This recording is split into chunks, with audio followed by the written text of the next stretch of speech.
Alright everyone, here we go. This should be the last day of harvest, at least for my machine.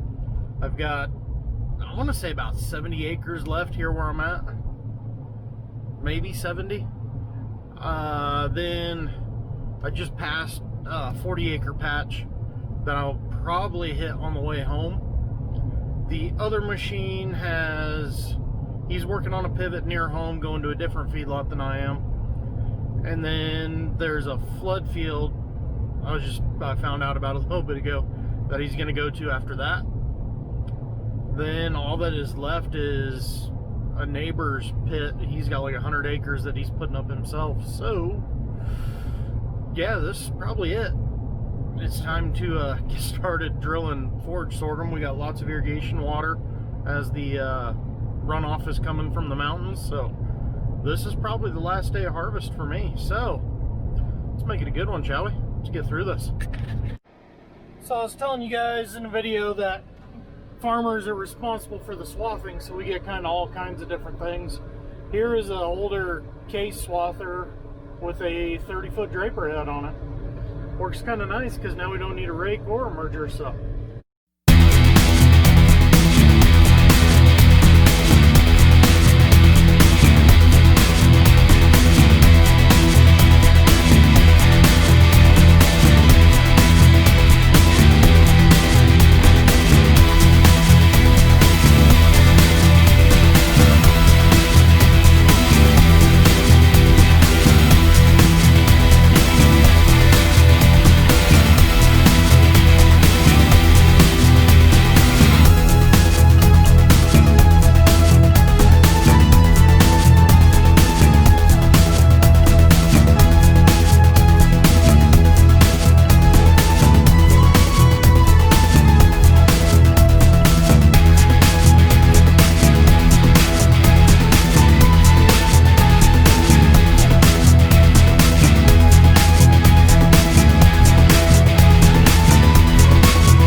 shower come through, make a mess out of everything, but here it is. These are the last, well, as of right now, these are the last couple of rows for my harvest. Glenn has another 100 acres or so to go, it sounds like, but I do believe I am switching over to start planting sorghum, so this is it. Sprinkler did really good. His dry land corner here, not so much.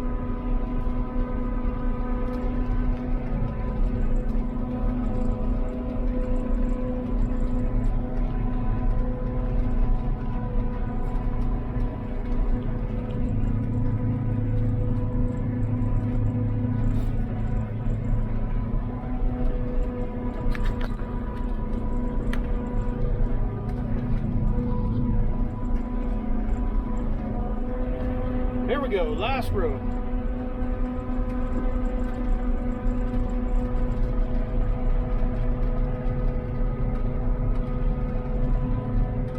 What's funny is it sprinkled just a little bit here, but I just got a call from the Packer man in the pit saying it's a mess because it's really raining over there. Back where I got rained out the other day. But yeah, there you go. There's the end of my harvest. Boom. Let's head for home. Tell the scale in the pit, you're the last load. Alrighty, now for the 25-mile drive home. It's only 7 o'clock. Be there in 45 minutes. This will be nice. While I'm driving this thing home, it just kind of suddenly dawned on me.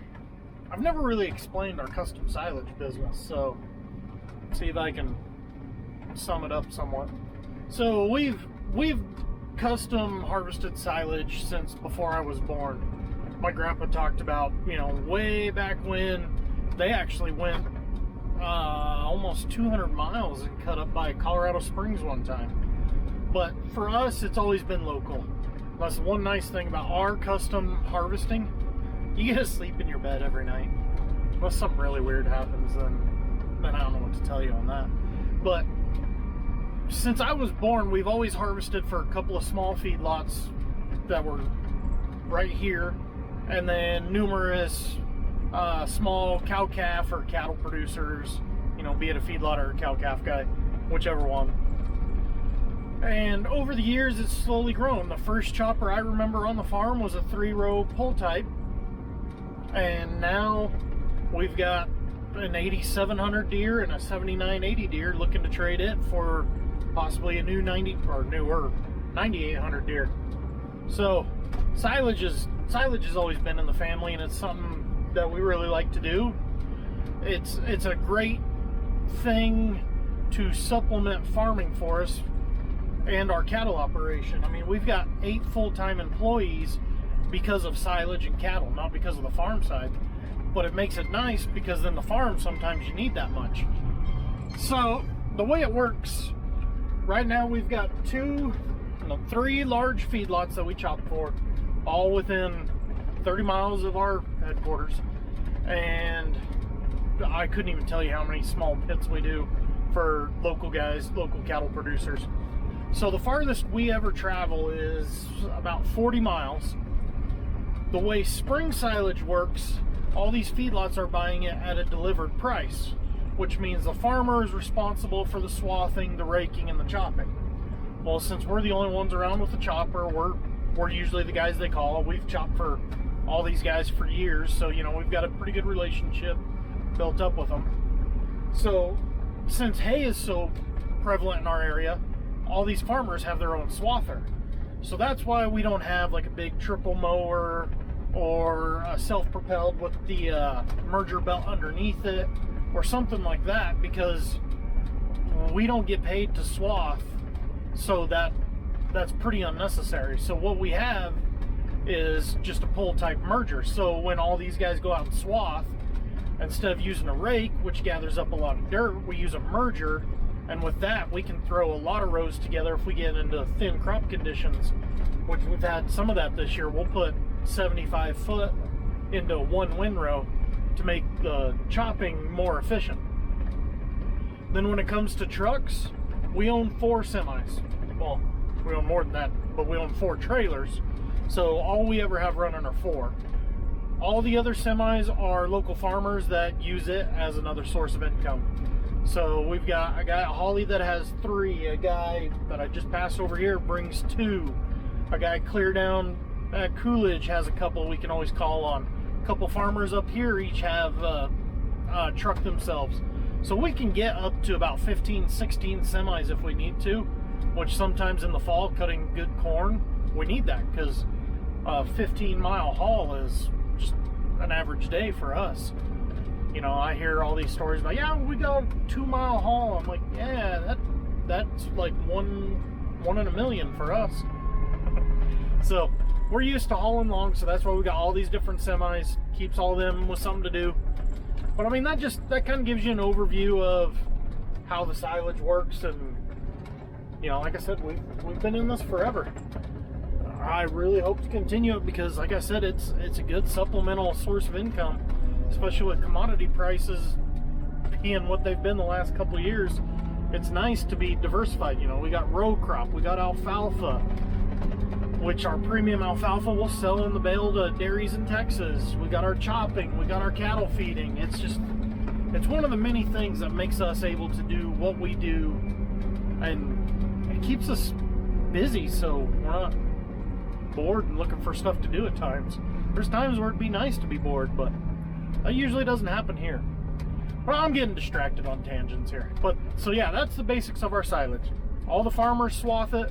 We use our merger, our choppers.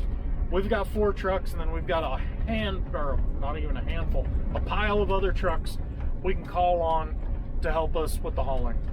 So I hope that kind of explains it for you. Maybe. I don't know. It's been a long day. I'm really glad that potentially my harvest is over. Potentially. We'll find out either tonight or tomorrow. It's about 7:30. I'm almost back to the yard, so I'm ready to call it a day.